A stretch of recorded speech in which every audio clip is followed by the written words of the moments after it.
तो बेटा one of the hormones जो रिलीज होता है during the puberty gland is the growth hormone. ठीक है, उससे पहले हम बात करेंगे कि मेटाबॉलिज्म होता क्या है। मेटाबॉलिज्म का मतलब होता है जो हमारी इंटरनल एक्टिविटीज़ है, ग्रोथ है, डेवलपमेंट है and puberty of the body.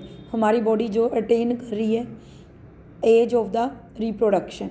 तो it also plays a important role in controlling your mood. हमारा जो मूड है that is diverge on the basis of the hormonal balance.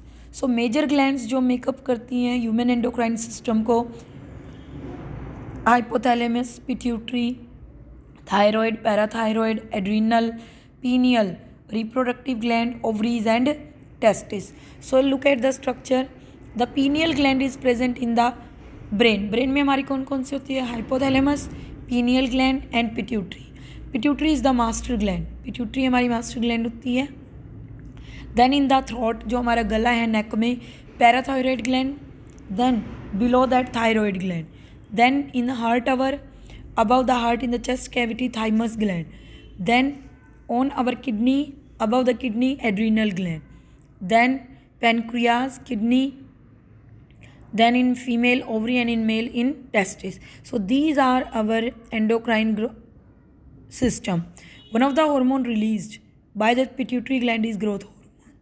Growth hormone release करती है endocrine gland जो regulate करती है growth और डेवलपमेंट ऑफ द बॉडी।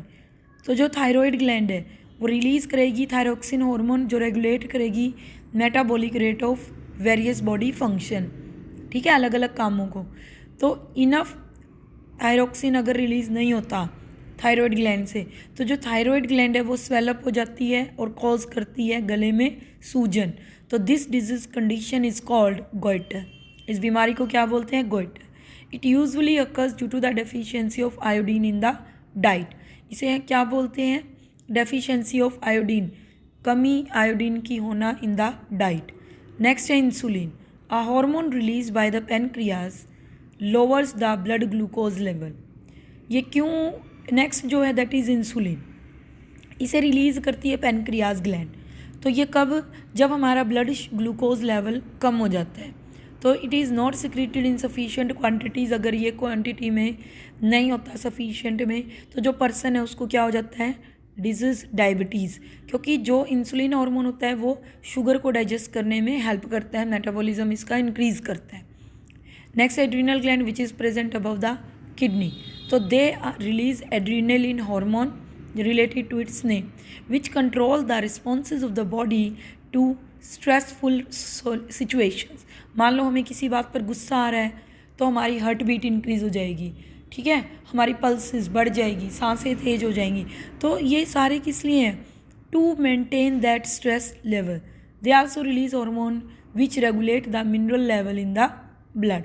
तो एड्रीनलिन जो हार्मोन है वो हमारी बॉडी में मिनरल लेवल को भी क्या करता है? रेगुलेट करता है।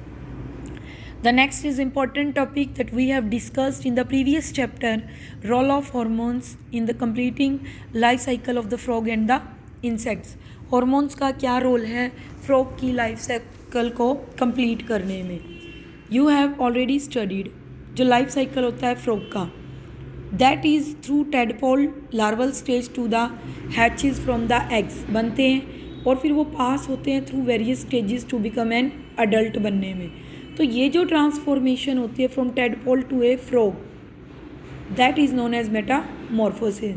तो जो हार्मोन होता है thyroxine produce by the thyroid gland और the frog, it is essential to carry out this process of metamorphosis. ये थायरोक्सिन हार्मोन ही होता है जो अडल्ट को लार्वा को अडल्ट बनाने में रोल प्ले करता है। तो इट मीन्स अगर आयोडीन नहीं है तो थायरोक्सिन काम नहीं करेगा, थायरोक्सिन हार्मोन को रिलीज़ नहीं करेगा थायराइड। तो जो वाटर है वहाँ पर टेडपोल ग्रो नहीं हो पाएगा into the adult. Insects also undergo metamorphosis होती है to change from larval to adult form. This is regulated by the relevant insect hormone produced by some cells in their brain and endocrine glands. ठीक है, तो ये locate होती हैं हमारी body में। Is that clear? I think so. Now we are proceeding towards reproductive health. Adolescence is a time of increased growth and development of the body. ठीक है, इस टाइम में हमारी बॉडी की ग्रोथ होती है, डेवलपमेंट होती है। तो during this time a greater need for nutrient coincides with a change in food habits. तो दीज इन टर्न इन्फ्लुएंस करती है न्यूट्रिशनल नीड को। सो बेटा, तो ये जो नीड है ग्रेट फॉर न्यूट्रिएंट कोइंसाइड, वो हमारे बहुत ज़रूरी है nutritional need. First is nutritional need of adolescent.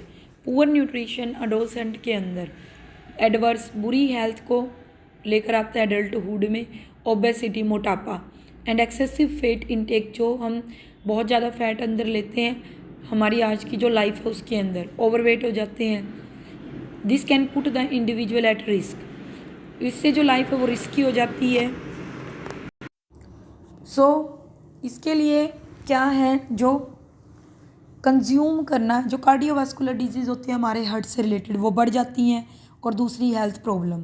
तो कंज्यूम करना कोल्ड ड्रिंक्स, कैन जूस, जो फ्रूट पैक जूस आता है वो, instead of milk at this time of rapid growth and bone building में lead to osteoporosis and bone fracture during the old age. तो हमें क्या करना चाहिए, कोल्ड ड्रिंक्स और जो फ्रूट पैक जूस आता है उसको उसकी जगह में मिल्क लेना चाहिए, जिससे हमारी ग्रोथ अच्छी होगी, हमारी बोन अच्छी बढ़ेंगी। दिस लीड टू ऑस्टियोपोरोसिस, क्योंकि अगर हम मिल्क नहीं लेंगे तो कैल्शियम की कमी से ऑस्टियोपोरोसिस हो जाएगा, जिससे बोन में इजीली फ्रैक्चर आ जाता है जैसे जैसे हमारी एज इंक्रीज होगी। A diet having heavily dependent on fast food result in decrease energy. जो डाइट जिसके अंदर बहुत ज़्यादा फास्ट फूड होता है वो एनर्जी को डिक्रीज़ करती है। एक्सेस जो फैट होती है, deficiency of calcium, riboflavin, vitamin A, folic acid और फाइबर, ये सारी चीज़ें होती हैं, वो फूड हमें एनर्जी नहीं दे पाता, उसे हम बैलेंस डाइट भी नहीं बोलेंगे।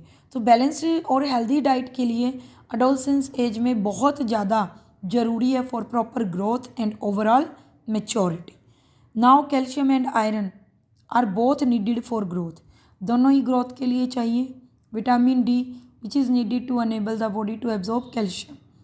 विटामिन डी क्यों ज़रूरी है, हमारी बॉडी को एब्जॉर्ब करने में कैल्शियम उसके लिए अनेबल करता है। Is often deficient if the diet contains no milk. ठीक है, अगर कैल्शियम जो है नहीं होगा डाइट में तो मिल्क जो है वो उसकी कमी को पूरा करता है। Once a girl has start menstruating her need for iron increases.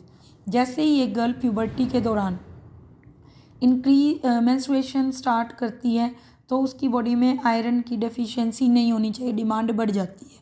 Calcium ज़रूरी है to build strong and healthy bone, इसके लिए phosphorus also required. It is unlikely to be lacking in the diet. तो हमारी जो बिल्ड होती है healthy bones वो रुक जाएंगी और ऑस्टियोपोरोसिस हो जाएगा बाद में। तो zinc, manganese, chromium and selenium ये भी डाइट में होना ज़रूरी है टीनेजर्स के। To eat too much too refined carbohydrates such as white flour and sugar.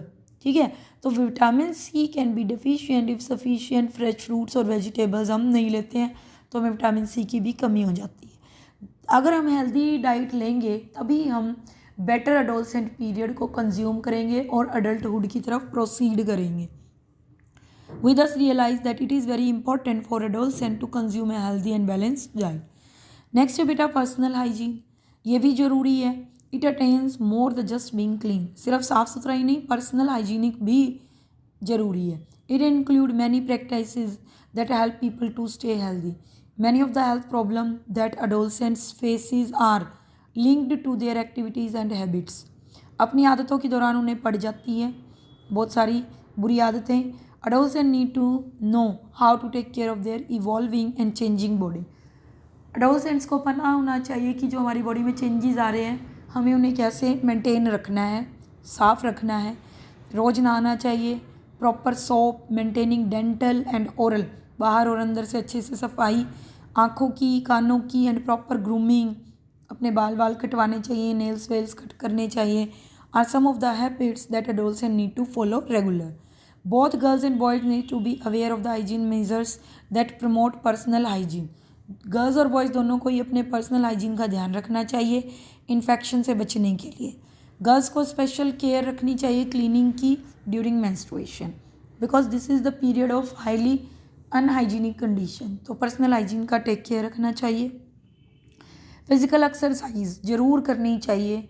Food, physical activity और एक्सरसाइज हमारी डेली रिक्वायरमेंट है। साइंटिफिक एविडेंस बताते हैं वॉकिंग, जॉगिंग और रनिंग और प्लेइंग गेम्स स्टिमुलेट करती हैं ग्रोथ प्रोसेस को और इंडिविजुअल को फिट रखती हैं। Exercise also help in better digestion of food में प्ले करती हैं रोल अपना, और more efficient elimination of toxins करती है from the body. It improve blood circulation और इंक्रीज करती हैं respiratory efficiency of the lungs. Physical activity बढ़ती है, combat the stress and strain of adolescence. Then I say no to drugs. Experimentation में drugs के साथ अडोलसेंस में takes place under peer pressure. क्या करते हैं, कई बार फ्रेंड सर्कल के दबाव में ड्रग्स लेना शुरू कर देते हैं टीनेजर्स। क्यों? उन्हें पता नहीं चलता वो क्या कर रहे हैं, बस फ्रेंड्स ने बोल दिया हाँ ये अच्छी है तो वो ले लेते हैं। And resulting consequences of tomorrow, कल के बुराई हमें दिखाई ही नहीं देती। तो using alcohol and tobacco at a young age increase करता है risk of using other drugs also. Peer pressure, जो फ्रेंड्स ग्रुप है वो प्रेशर करता है अडल्ट की तरह रहने के लिए, इम्प्रेस करते हैं अपोजिट सेक्स को, और सम ऑफ द रीज़न कि वो लीड करते हैं एडोलसेंट्स टू स्मोक और to drug and to alcohol. तो ये जो हैबिट्स होती हैं अफेक्ट करती हैं हेल्थ को और लूज़ कर देती हैं सेल्फ कॉन्फिडेंस, कंट्रोल उनके ऊपर खुद का ख़त्म हो जाता है। तो ये जो फेज़ हैं just say no is a part of से नो टू ड्रग्स। कंपेनियन जो कैंपेन है वो बताती है, तो कैंपेन एम करती है पीपल को एजुकेट करने में, हार्मफुल इफ़ेक्ट को दूर करने में ड्रग्स के, और गाइड करती है to stay away from them. Now the keywords are Adam's apple. जो लैरिंग्स प्रोट्रूडिंग बाहर की तरफ निकले होते हैं गले के, जनरली वो बॉयज़ में दिखाई देते हैं। Adolescence, it is the stage of transition, childhood से अडल्टहुड बनने के बीच का जो फिज़िकल मेंटल रैपिड डेवलपमेंट है उसे कहते हैं adrenaline hormone produce by adrenal glands. ये हेल्प करता है बॉडी को respond to stress. Autosomes, chromosomes which have no role in determining the sex of the individuals. ये सिर्फ हमारी बॉडी का फिजिकल सोमेटिक सेल्स को ग्रो करते हैं। एंडोक्राइन ग्लैंड्स, डक्टलेस ग्लैंड जो पावर करती हैं their secretion directly into the blood में मिक्सअप करती हैं। Oestrogen, female sex hormone secreted by the ovaries secrete करती हैं hormones. Chemical produced and secreted by endocrine gland and transport करते हैं इनटू द ब्लड। तो these act as a chemical messenger which help organ and tissue to work in coordination with each other. Hormones के बिना body में coordination proceed नहीं होगा। Insulin, hormone produce by the pancreas और help करते हैं lowering and maintaining the blood sugar level. Next is larynx, voice box होता है जो थ्रोट में प्रेजेंट होता है, प्रोड्यूस करता है sound and give characteristic speech to the voice. Girls के अंदर पतली होती है, बॉयज़ के अंदर हार्श होती है, that is due to larynx. Pituitary gland, endocrine gland locate होती है ब्रेन में, रिलीज़ करती है ग्रोथ हार्मोन को और भी बहुत सारे ऑर्गन को रिलीज़ करती है ये। Puberty, the time span over which adolescent जो हैं वो सेक्सुअल मैच्योरिटी की तरफ ग्रो करते हैं। Spacious gland, sebum producing glands present in the skin, oil secreting glands होती हैं। Sex chromosome involve in determining the sex of the individuals. Testosterone, male sex hormone produce by the testis, thyroxine produce by the thyroid gland. Okay.